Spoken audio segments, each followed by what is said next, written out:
Vale, José, estamos en directo cuando quieras. Buenos días a todos. Una vez más, desde UNEF os estamos presentando un webinar que esperamos os sea de vuestro interés.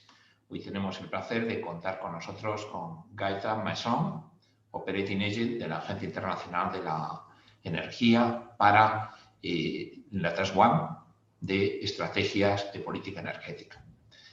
UNEF viene colaborando desde hace más de 8 años con la Agencia Internacional de Energía en esta traswam, este grupo de trabajo número 1 de política energética, aportando la visión del mercado español e intentando compartir nuestras experiencias y nuestras ideas con los representantes de países del resto del mundo. Queríamos hoy aprovechar la publicación de este documento sobre tendencias fotovoltaicas que viene publicando la IE creemos que es un documento bastante interesante para difundirlo y conocer también vuestros comentarios y que daros a conocer la labor que se hace en este grupo de trabajo en la que venimos haciendo desde UNEF en colaboración con ellos. Contamos también con la presencia de Ana Rosa Lagunas, del CENER, sobradamente conocida por todos, para también darnos su punto de vista al respecto sobre la situación de la tecnología fotovoltaica y poder después tener un pequeño diálogo. Cualquier comentario o preguntas que tengáis al respecto, al final de la presentación se las plantearemos a la persona. La presentación será en inglés, pero Gaëtan entiende castellano y podremos trabajar de forma bilingüe sin problema. Muy bien. Gaëtan, the floor is yours. Muchas gracias, José. So I really did do this presentation in English, but you can ask me questions afterwards. So do you see my screen? Still a bit.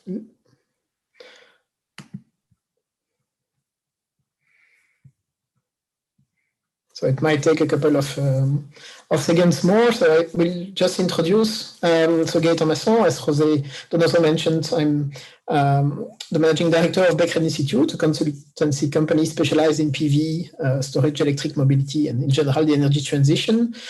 And here I will present you the snapshot of global PV markets.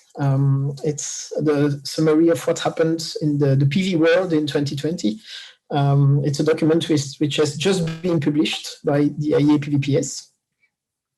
And basically, I will just add a few slides about forecasts for the European PV markets, just to give some, I would say, more local highlights. I'd like to do it, but it seems that my presentation is not. So just to say a word about IEA PVPS. IEA PVPS is a program from the International Energy Agency, which has been established 28 years ago when PV was still a small technology that people were considering mostly for off-grid applications, which count no more than 30 members, including the European Commission, some associations, and which is definitively working on researching how to accelerate and improve PV development globally. About my company, Becquerel Institute, I will not say too much now, just if you have questions later, I would be pleased to answer them. If we are looking at the global PV market data, and especially the total capacity installed, we reach almost 760 gigawatts at the end of last year. This includes decommissioning. Just to show you a little bit of many countries PVPS is covering, it's the dark blue bar represents the total capacity in PVPS countries, and the non-PVPS countries a bit more than 100 gigawatts. So it's a program which is quite, I would say, large in terms of country participation. But what is more interesting is the exponential shape of this curve, which is not changing year after year. And what we can see if we're looking at what's happening now is that most probably in 2022, in the first part of 2022, we will reach 1 terawatt of PV installations globally. This is quite a milestone, and I hope it will continue to grow as fast in the coming years. With regard to annual installations, what happened in 2020 was quite astonishing because, as you all know, we were in a very special year, and many, including myself, we had, I would say, concerns about the ability of many projects to be realized due to delays because of the COVID pandemic. But at the end of the year, we installed almost 140 gigawatts, and the market was either stable or grew in almost all regions of the world.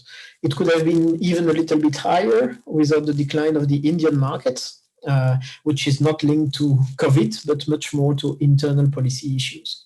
And what is quite interesting is that it's the fourth year in a row that we have reached more than 100 gigawatt installed. But it's during that special year that's basically the growth was the highest in 4 years as well. So there is something ongoing in the PV market globally, in not only in established markets, but also in emerging markets, which we'll have to follow closely. You might have seen in other publications AC numbers. These are DC numbers. So what are the difference? DC refers to the nominal power of the PV modules, while AC refers as much as possible to what is really injected into the grid. The difference can be extremely important with AC-DC ratios up to sometimes 1.6, so DC-AC, which means that basically we're installing a lot more power in terms of PV modules that we really inject into the grid due to limitations, but also due to the specific way that we might have to do PV plants in some countries. Historically, what was quite interesting is the development of Europe that you can see here in orange, and which has been slowed down until 2019. Now it goes much better, and I will come back on that. But definitively, the largest part of the world with regard to energy consumption, with regard to population, is Asia, and we see Asia developing fast. Other continents, and especially Latin America, Africa, still have to, I would say, to cope with that. We see some growth, especially in Africa. We see some growth in the Middle East. We see some growth in Latin America, but not yet at the level of Europe, America, or Asia.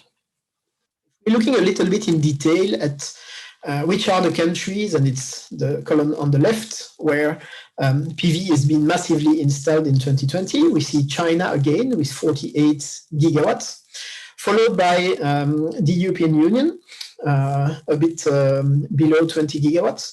And I think it's important to mention, even if you will see below some European countries, I think it's important to mention the European Union as a whole, because a large part of our energy regulations are coming from that level of power.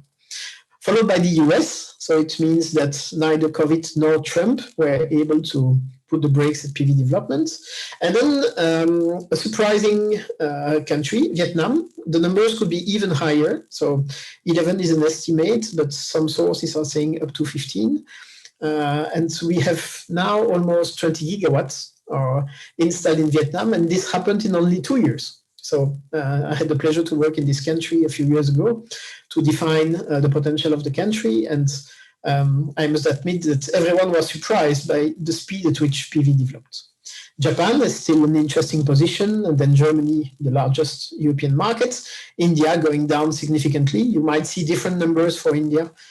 You can question me about that later. Australia, Korea, which is growing year after year, Brazil, which is finally installing interesting numbers, and Netherlands with 17 million inhabitants, which installed almost 3 gigawatt last year. And it's not mentioned in this figure, but basically the PV market is still concentrated globally in something like 30, 40 markets. We can even go up to 50, but it means that there is little installed in the 150 remaining countries. And this will be a key challenge in the coming years. With regard to the total installed capacity, China, followed by the European Union, the US, Japan, and so on and so on. We start to see triple-digit numbers.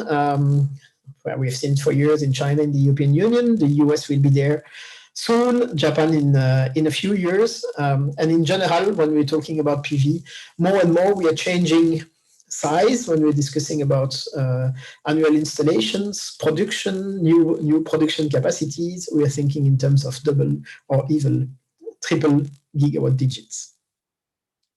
If we're looking a little bit more at the countries which have contributed to the growth, and I will not spend too much time on that, we can see that basically 2020 was a quite surprising year with growth almost everywhere, except in India. I already mentioned it. We can also see that in 2019, the stabilization of the market came from the decline of the market in China. And if we're looking at the market globally, we can see that there is a general trend. We had last year 95 gigawatt installed out of China, or a bit less than that, 92, 93, but almost 95. And this number is growing gradually. So the growth of the market is not coming only from one market, it's coming from several markets. What kind of markets? We can see that utility scale PV is still dominating, but rooftop PV or distributed PV is growing in a certain number of countries. It comes from better policies which have been in place. And niche markets are developing. We don't see them here on the figure, but floating starts to be visible. BIPV is still quite small, below the gigawatt mark, but it's developing. Simplified BIPV is more important, but it's difficult to distinguish it from normal rooftop installations. PV on cars, which is expected to roll out fast in the coming years, but also agricultural PV, PV for infrastructure, and so on and so on. But when we look at the bulk of the market, it remains ground-mounted utility scale PV and distributed PV, whatever the segment. And it's interesting to look a little bit at what's happening in these two set of segments. For distributed PV, we had 55 plus gigawatt installed in 2020. It's a mistake in the slides. We see less and less incentives and more self-consumption oriented regulations. Self-consumption, which was once local, is becoming more and more collective. So basically feeding, for instance, different apartments in the same building. Delocalized, so I'm producing in one location and I'm consuming in another one, which is a business model close to energy communities in general and which is developing. And there is a need for more advanced regulation, and especially for taxes and grid costs, which might become a problem in the coming years. I will not discuss too much time about that right now, but it's clear the distributed PV is, I would say, creating some fear from incumbent players, not only utilities, but also grid operators, and that we have to manage this properly.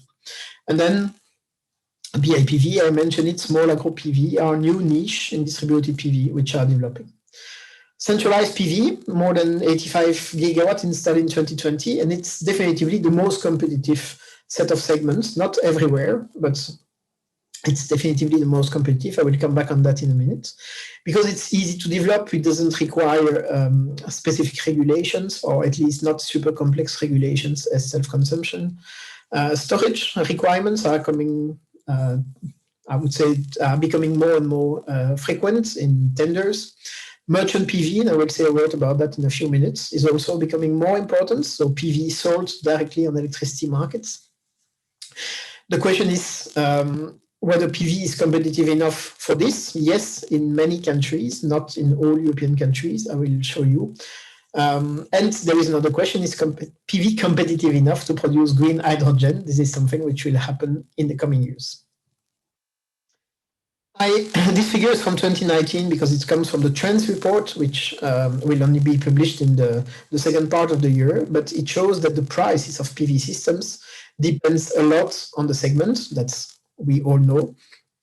But basically, distributed PV is less competitive in terms of prices. What we also know, and that we have a part of the market where prices above $1 per watt are still quite common, and where the extreme competitiveness that we can see in some segments is less obvious. Just to update you, two super competitive tenders, which we have seen recently. A few weeks ago in Saudi Arabia, the second tender led to a super competitive price around $1 per kilowatt hour. This can be achieved. Excuse me. This can be achieved is something which is I would call it a traditional business model for PV. So you install, you sell, and indeed it's possible to produce around $1 per kilowatt hour. Excuse me, I'll just drink something.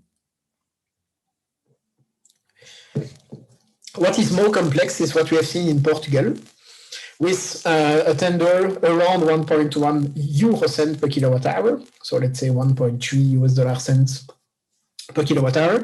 And this is not doable in Europe. So which means that in some tenders, companies, in my opinion, have a different business model, which consists in basically making sure that they have access to the grid.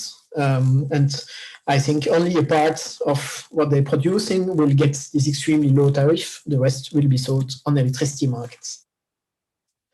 In the EU, the total installed capacity of PV last year was enough to produce 6% of the electricity consumption in Europe. It's increasing, and a bit more than 3% globally. With regard to CO2 avoided emissions, we're approaching 1 gigaton of CO2 equivalent. So basically, PV saves more because it's installed often in countries with electricity mix, which is emitting a lot of CO2. But it means that PV is saving much more in terms of CO2 emissions than its share in the electricity production. And the 2.5%, which I mentioned here, refer not to electricity production, but to energy consumption in general. And so PV is indeed one of the key tools to fight against climate change, and we should highlight it much more. I'm changing slides, switching from PVPS to Becquerel Institute, just to give you a highlight about what's happening in European PV markets. There is also a mistake in the slide. It was not 16 gigawatts in Europe. It was 19.6 gigawatts in the EU, to which we can add 3-4 gigawatts in other European countries, if we include like Turkey, for instance, Switzerland, the UK, Norway, but also more eastern countries like Ukraine. But basically, if we discuss about European PV markets, there is something quite important which is happening in Europe only. It's that we have a strong political opposition to any kind of financial incentives. So PV must now develop almost without financial incentives, just relying on regulations. There is also, and we see it, a growing opposition to utility scale PV on agricultural lands. It's something that I think many developers experience in Spain, but we see it in Italy, in France, in other countries. And this is something that will have to be solved at a certain point. It's also a subject that IAPVPS will deal with in the coming years. It's also the largest BIPV market historically, Europe, even if it remains quite low. It's also the market with the highest share of distributed PV installations, so rooftop installations, compared to all of the regions in the world except Japan. We also have a limited growth of the electricity demand for more than 15 years now. So we are roughly stable around 3,000 terawatt hours of consumption per year, which means that everything which is installed now comes in competition with other sources of electricity. And we see PV development in some countries like Poland, Hungary, where little happens before the last 2-3 years. I will just continue with that. If we're looking at the quarterly PV market in Europe, we can see that a very large part of the market is coming from actually 6 countries. So basically Spain, Italy, France, Germany, Poland, and the Netherlands. And that's the rest of the market that you can see in orange and in dark blue, comes from all remaining countries. If you add Belgium, Greece, Austria, and most probably Portugal in the coming years, basically we're covering the entire European Union. What are the drivers and the incentives in Europe? It's changing very fast. These are the numbers from 2020. On the left, utility scale, where you can still get feed-in tariff through tenders or feed-in premium through tenders, and it's like that the market is developing. And we only have a mere 12% or even less, which is coming from non-incentivized installations. So there is room for growth. For distributed PV applications, it's mostly self-consumption and net metering, even if other countries still apply different rules. So basically, we can say that tenders are driving in Europe installations for utility scale PV plants, and that self-consumption and net metering are still driving installations for distributed PV plants. I will not spend too much time on that. It's roughly the same than the other one, but you see that the market in Europe is still concentrated at the end of the year, and I will not spend too much time on that. That the potential in 3 coming years for the 6 markets I mentioned are going from basically a bit less than 1 gigawatt in the worst case, so Italy, to around 5 or even more in the case of Germany, and that all the other countries are within that range, which could bring the market to at least in the European Union 25 gigawatts, maybe even 30 or 35 gigawatts at the horizon 2025. Under the existing conditions, we can go up to 35 gigawatts, even 40 with neighboring countries. I will not spend too much time on that. It gives just an idea about the cumulative capacity for these markets in the 2 coming years in blue and in the 3 following years in green. And that's something I wanted to show to you. It's basically the level of competitiveness of PV electricity if it could be developed at the same price as in Germany or Spain, for instance, and whether it can be competitive with wholesale market price. So indeed, merchant PV is competitive under a certain number of conditions in most green countries. The more it goes to the yellow and to the brown orange, the less it becomes competitive. But it shows that basically selling PV on electricity markets, on wholesale electricity markets, is becoming a business model, not only in the south of Europe. Now, there might be a certain number of questions with regard to price evolving down negatively during the midday peak due to too much PV electricity. But I think that in the 5 to 10 coming years, this can be solved just by increasing connections between countries, and that the European market is large enough to absorb this. Without interconnections, it might be much more complicated. Then, how will the market change in the coming years? And that's something quite interesting. It's niche markets like BIPV, agricultural PV, floating PV will remain niche markets, but will represent somehow 5% of the market in 2025. But much more interesting is that distributed PV markets can represent up to 60-65% of the market in 2025 against 55. When I'm mentioning 60-65, I think it can be even higher than that, because of, and that it will depend on the evolution of regulations, but that's because of the increasing difficulty to develop PV on agricultural land. I will finish with this. Many believed in the industry that 2020 would be a dramatic year for PV, and indeed the first part of the year, due to problems in China because of the pandemic, but not only, slowed down the PV market. But the rest of the year, the PV market experienced an incredible boom, and we finished with 150 gigawatts.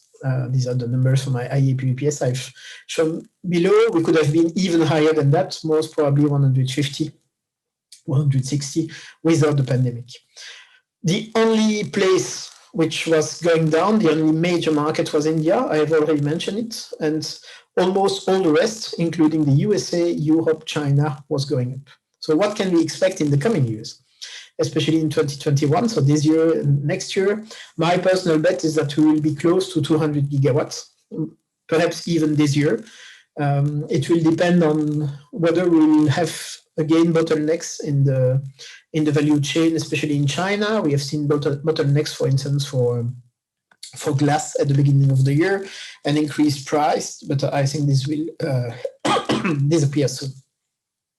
Cost competitiveness of PV is now given under, of course, specific circumstances, but in many locations. But cost must continue going down. PV at 1 cent, $1 per kilowatt hour in Saudi Arabia, in my opinion, just the beginning. It will unlock new markets, it will unlock new business models, and so on. I think local manufacturing will be a must in many regions of the world to accelerate the transition. And we will see more and more hybridization of the PV markets. So PV will be integrated in transport, in buildings, in the industry, will produce green hydrogen, and so on and so on. And as I mentioned, and I would like to finish with that, we are not talking enough about the fact that PV is a real tool to fight climate change. It's a real one that exists, that starts to count. I was mentioning almost 1 gigaton avoided every year. Thanks to PV, we will be at the end of this year at such a level. This is something extremely important and that should be highlighted more in the current policy debates. I'm coming to the end. I really believe we'll reach levels for PV installation at the end of this year, which will be tremendous and which will be an eye-opener for many policymakers. And I give you rendezvous in 1 year to compare this. I thank you for your attention.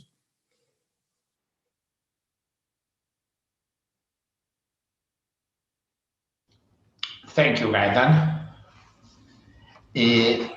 Before to start with the questions from the public and questions directly to you, I would like to give the floor to Ana Rosa and to have the possibility to give us his opinion about this report that Gaëtan presented and at the same time his ideas about the future of PV market. Ana, cuando quieras. Muchas gracias, José. Bueno, muy interesante la charla de Gaëtan, como habrán podido ver. Y realmente aquí hay un punto en el que quizás sería interesante hacer todo este resumen, trasladarlo al caso especial de España, ¿no? De nuestro país, porque esto es un valor medio de un montón de parámetros y de circunstancias que pueden ser relativamente distintas aquí. Nivel próximo. Yo estaba pensando que, por ejemplo, sería muy interesante que un poco más adelante nos comente sobre las comunidades de energía renovable, que es una interesante manera de desarrollar el uso de energía renovable para todo el mundo, no solamente para los que disponen de un espacio donde puedan tenerlo al lado. También es interesante quizá que se comente el punto relacionado con la dificultad en encontrar espacios para la instalación de plantas utility scale. Es decir, en España tenemos unas zonas más vacías donde quizá eso no sea un problema, mientras que en el centro de Europa y quizá en determinadas regiones, me refiero a Benelux, Holanda, Bélgica además, está un poquito más difícil la posibilidad de encontrar un espacio. En fin, esto relativo a las grandes plantas y a la generación. Y luego hay otro punto interesantísimo y creo que siempre, y espero que se interesen por ello, es todo lo relativo a la fotovoltaica en los aspectos de consumo. Es decir, la integración de la fotovoltaica en todo. Por supuesto en los edificios, por supuesto en los coches, por supuesto en los elementos de ropa o en los elementos de paredes, en el interior de las casas, toda esta actividad que va a hacer que la demanda real de electricidad respecto de la grid sea menor de lo que ahora estamos teniendo. Bueno, era un poco por sacar algunos temas más aparte de todos los temas que ha planteado Gaëtan, que ya son bastantes. Okay, Gaëtan, I don't know if you understood well the questions that Ana Rosa put on the table. If you want to give your opinion about this point. Well, I might do it fast.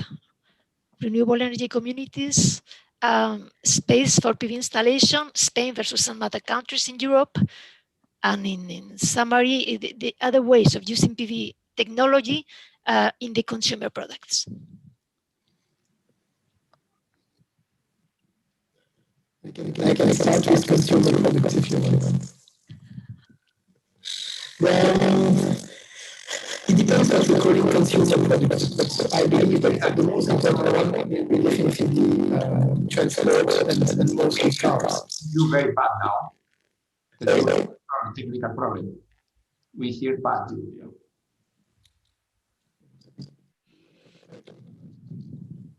We don't hear it now.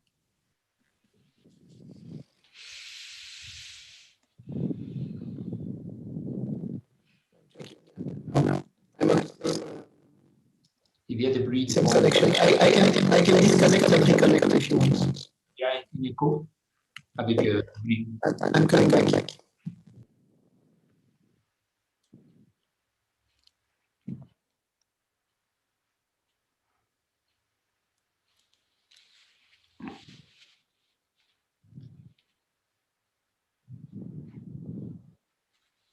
Bueno, mientras se conecta otra vez Gaëtan, Ana Rosa, ¿nos puedes decir cómo ves tú el mercado en este momento? La tendencia que hay, ¿crees que esa previsión de que en el futuro el mercado se va a mover un 60%, será distribuida con respecto a grandes plantas, se puede extender a España o cómo ves tú esta situación?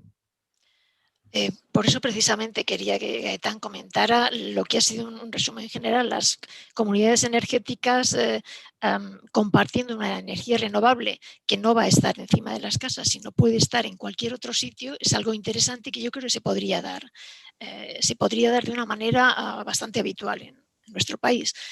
Evidentemente también hay otras alternativas. Mira, ya ha vuelto Gaëtan, vamos a dejarle comentar a él y si no luego seguimos con el tema. Muy bien. Okay. Do you hear me better now? Yes, much better. I hear you. I will do it without the video. It looks like my connection is weak for the timing. So consumer products. I think the most important one will be cars. We're producing somehow in the world 100 million cars every year. If we put 500 kilowatts of PV in each car put on the market, it means the equivalent of 50 gigawatts. And I have little doubt that it will be developed by car manufacturers once it will be understood. And that's basically, it might also represent a very interesting opportunity for the industry, the cell industry, not the module industry, of course. The other one is about energy communities. Energy communities, for me, is a very simple concept, which allows to develop PV for basically people who have little opportunity to invest themselves. And we see that the regulations behind, which have been defined in the European directive, are applied, I would say, in many countries in different ways. So we will see in the coming years whether it works for sure, but I can imagine that this will trigger a massive adoption in PV in the coming years in multi-family buildings and also in part of the population which have, I would say, more difficulties in general to invest directly in a PV plant. And then you had the third question, Ana Rosa, I think. Yeah. Well, essentially, you mentioned the two most important points I was trying to highlight, because the third question was related to the fact that you had mentioned the big problem of the space used by PV plants. Yes. Yeah. I think space as such is not an issue. The problem is the amount of restricted space, whatever the situation. So we see in many countries that there is an opposition to use agricultural land to develop PV, which I can perfectly understand. And I'm not sure that agricultural PV will always be the solution. So it implies that at some point outside of desertic regions, we might have some issues, especially in densely populated countries. I'm thinking about Italy, for instance, which is more densely populated than Spain, Belgium, the Netherlands, Denmark, some parts of Germany, and so on and so on, will have difficulties to develop very large utility-scale PV plants, which means that PV will have to develop faster and even more on places where it's possible. So basically along infrastructures, even above the roads, on buildings, but I really think that we will have difficulties keeping the pace with super high level of installations of PV on land, unless we find ways to make it less, I would say, more attractive aesthetically. And it might be one of the challenges in the coming years, how to make PV more beautiful, more integrated, and more acceptable socially and politically. Gaëtan, the global PV market has a very high dependency from China regarding PV cells, where 96% of the water production occurs there. Do you think this could create a problem in the future regarding delays in the supply chain? What could be the possible solution if this happens?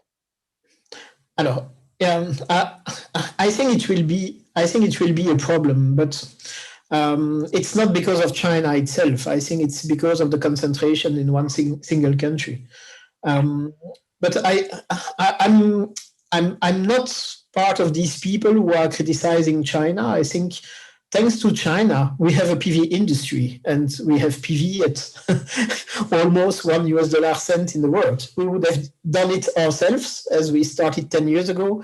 We wouldn't be at the level where we are for the time being. And we have to recognize it.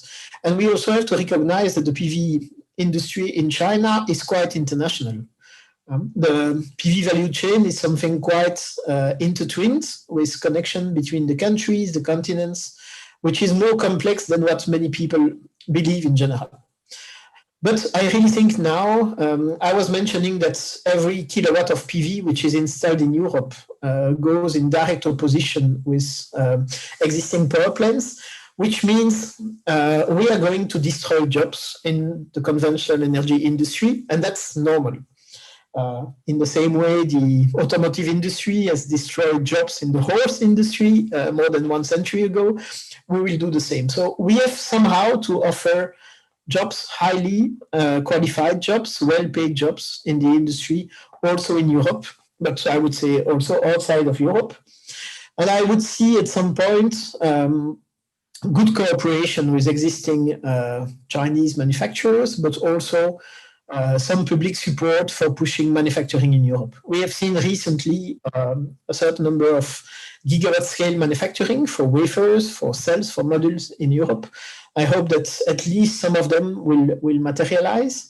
And I think it will accompany the necessary, I would say, promotion of PV towards policymakers and towards the population. But we might need some policy support and or some very low-cost public money in order to develop competitively these industries in Europe. But do you think really it's feasible that we can build up a sustainable, economically sustainable PV panels manufacturers in Europe? That's the key question, no? If we look at a recent study from VDMA in Germany, and I totally endorse it, if we reach around 5 gigawatts of cell or module manufacturing, we have economies of scale which are quite similar with what is achieved in China. So knowing that transport costs are becoming more and more important, we are now in between 5 and 10% of transport costs for PV modules.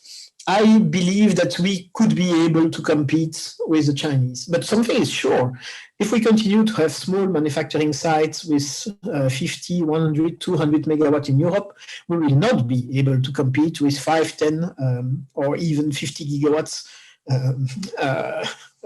companies in China. So we need to compete on the same level. From a technology point of view, we are quite good. And there is still one thing that the Chinese are doing much better than us, and that's a general reflection that we should have. It's the integration between different parts of the value chain, and especially equipment manufacturers. So in a nutshell, I think it's doable, but it will come only and only if we have some support to do it. You say in your presentation that PV panels costs continue going down, but this year we are seeing the opposite. We are seeing the panel prices are increasing. Then you consider this increase of price is conjunctural this year and will not continue in the next year? I think we will not see major price decreases in the coming years, that's for sure. But what's happening this year for me is the combination of different factors. One of the factors is that there were bottlenecks in the value chain in China, especially in the glass industry, but not only. Another one is that due to COVID, transport has increased. And the increased cost of transport, for the time being, transport costs have been multiplied by almost 4. So we were talking about 1 cent per watt before, we are almost at 4 cents per watt. You add 1 and sometimes 2 cents additional for glass, plus some other issues. And indeed, we have seen a certain number of manufacturers invoking force majeure in their contracts to increase prices. But I think it's conjunctural. And it also comes from the rapid market increase that we have seen in the last quarter of 2020. And I think that might be something that we will see more and more often in the coming years, is that any kind of bottleneck in the value chain, especially in a growing market, might lead to temporary increase of prices. But now, if you're looking at production costs in China, most manufacturers are producing below 0.2 US dollar cents per watt. Not all of them, not for all technologies, but basically price around 0.2 euro per watt are sustainable for the cheapest technologies. So I think it's something which is conjunctural and not structural. Okay. You spoke in your presentation too about super competitive tenders, but the price don't sound sustainable economically. What is your opinion about these super competitive tenders? I think the question of competitiveness is extremely complex because it depends on the regulatory environment in which we are playing. I'm just taking an example. In Belgium, there is no a tax for prosumers, which is equivalent to grid costs which have been saved through self-consumption. So can we still say that PV is competitive? Yes, barely, but it shows that basically its competitiveness is not something which is intrinsic, but which relates to a lot of other parameters. And this is what is a little bit complex. So we can see prices going up a little bit from, let's say, 20 to 25, 0.2, sorry, to 0.25 euro per watt peak. It is changing the competitiveness for extremely competitive PV installations, but for distributed PV, it doesn't change much. But it cannot stay like that too long because already signed contracts are taking into account lower prices. Mm-hmm. Yeah, Gaëtan, one comment. You have been mentioning about the transportation, and we know transportation is CO2 production. Do you think some, let's say, law, some legislation could be established in Europe in order to put a price onto that? So competitiveness would come for the manufacturing in Europe? It will come. I think we will see quite soon some carbon border tax at European borders, but it will not change much the situation. I think it's a misconception that Chinese manufacturers are all of them using using polysilicon with high CO2 content. It's not always the case. We have to know that Wacker, which is a German polysilicon producer, is selling almost all its production to China. So basically, and this production is almost CO2 free because the factory is using hydropower to produce polysilicon. So I have little doubt that the Chinese manufacturers will not be able to adapt. They will be able to adapt. So I don't see that as a protectionist measure. I see it more as an interesting measure to avoid what's called carbon leaking. So basically, companies delocalizing production outside of Europe to have to pay for higher cost for decarbonizing. But it might help some companies in the short term, but in the medium term, I think all manufacturers selling in Europe will comply with such regulations. So I don't see it as a game changer. I see more interest in smart eco-design, in really using eco-design as a way to push for higher environmental quality for PV products in Europe. But that could increase at least slightly the prices. Okay. It brings me back to what you were saying, Jose, before. It's can we compete with Chinese manufacturers? And I think we can compete, but we need to change the way how we see the PV industry. We still see it as an industry of SMEs with a couple of hundreds workers and people doing their think in their little town. No, it's a massive industry which will require hundreds of millions or even billions of investment in the coming years. This is something that the Chinese government as well understood, and it has asked companies to look for either bigger companies or financial institutions able to lend that amount of money. And if we want to compete with the Chinese with regard to manufacturing, we need to think big in the same way. So we need to establish companies which will look for hundreds of millions or billions in investment in the coming years. And if it's not coming, then we will have a problem. And we can maybe help companies to start production in Europe again by using smartly during 2-3 years some CO2 related policies or eco-design policies. But on the long term, we need to compete on global markets. And we cannot do that if we are not competitive. And to be competitive, we need to be as large as the Chinese or the Koreans. Mm-hmm. Very interesting reflection, Gaëtan. In this moment in Europe, all the countries are finishing his recovery plans. What do you think that these recovery plans will mean something important for the PV, for the development of PV in Europe? We'll see in the next year a real transformation of the PV market, or will be business as usual? Yeah, I haven't mentioned it, but I'm co-chairman of the European Solar Manufacturing Council, which is the association of European PV manufacturers. And a letter has just been sent last week to the Commission to ask for at least 3% of the recovery plans to be used for PV manufacturing in Europe.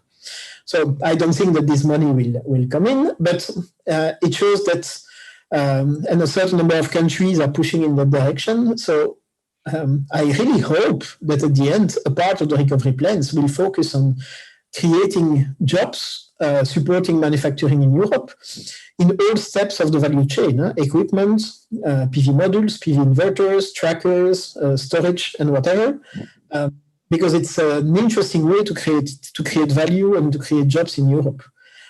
But we need to convince the European Commission and the national governments that PV will be a key part of the electricity, for the energy system in the future.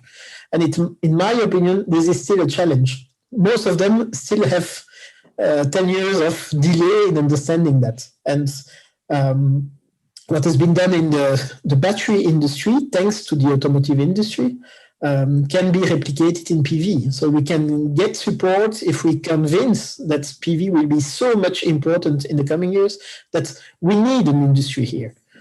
But that's, I think, a job for all national associations, not only UNEF. It's a job for all trade organizations working in Brussels. Mm-hmm. And from the last question from my side, no, Ana Rosa, you want to ask for another question to him? No, it's okay. Thank you. Now, in Spain, we are living a really big boom about hydrogen projects. What is your opinion? Do you consider enough mature the hydrogen technology for to be a real complement for PV? It's too early? Well, it's happening now in other European countries at least. What is your opinion? There are plenty of interesting words in your question. I would say in terms of maturity, no, we haven't reached a sufficient level of maturity yet. But in the medium term, so I would say the horizon 2025, and then we need to prepare it now, green hydrogen produced by PV might be a real game changer in the energy transition in Europe. The question is, how will we do that? And what do we want to do with that hydrogen? Something is sure, if we want to do long-term storage, I don't think that it will work. If we want to power cars, it won't work because cars are going electric with batteries. But there are a certain number of other fields where green hydrogen could be interesting. And I'm thinking about heavy transport, so trucks, ships, and everything which will not work easily with batteries. I'm thinking about all the industry applications of hydrogen for the time being, which are using black hydrogen, like the steel industry, but also fertilizers and so on and so on. So I think there is definitively a future for hydrogen produced by PV in Europe. The most interesting question is, will it be competitive to produce massively hydrogen in Europe for that kind of applications? For transport, I think so, because the competitiveness level is significantly higher. But for fertilizers, for the steel industry, and for other industrial applications, we would need to produce hydrogen around 1 euro cents per kilowatt hour. And that in Europe will take some time to be achieved. I was mentioning that the tender in Portugal was not realistic from a cost point of view. So the risk that we will have is to see green hydrogen produced in the Middle East or in North Africa or in Latin America, produced and shipped to Europe at a competitive cost. And so I think before engaging into hydrogen production with PV, we have to think first about what we would like to do. And I think the first step is to identify which are the low-hanging fruits in terms of possible change in the way we might use hydrogen in transport, in buildings, and so on, and then building on that. But in any case, not before 2025. Okay. That might be important for the decarbonization of this type of industries that we were mentioning. Excuse me. I think one element is quite important in general is we see that PV, wind, and so on are decarbonizing the power mix very fast. We see that electric vehicles are decarbonizing the automotive industry. And so indeed, we need solutions for all these black spots, for which we have no easy solution. And I think green hydrogen is a solution for a certain number of them. Mm-hmm. And we should definitively focus on all the aspects where we are sure it will not lock carbon-emitting technologies for too long. So I'm just giving you an example. If we decide to inject 5, 10, or 20% of green hydrogen into gas networks, I don't think it's a good idea, because it will simply keep natural gas in the system for too long. Okay. And so we have to think about solutions which replace completely existing solutions. And then green hydrogen might be interesting, but we really have to identify which segments, how do we finance them, and do we have companies in Europe which are competitive enough, because we will see Chinese electrolyzer manufacturers jumping in very fast. Yeah. I fully agree, Gaëtan. Thank you very much. I don't know, Ana Rosa, do you have any other comment? No, this was very interesting. Thank you. Thank you very much, Ana Rosa, for your participation. Thank you very much, Gaëtan, for your participation, for to share this time with us. We know that you are very busy. And thank you very much for the excellent job that you are doing as operating agent for Task 1 of International Energy Agency. We'll keep in touch, and I think next year we'll continue next year with the updating the market with this kind of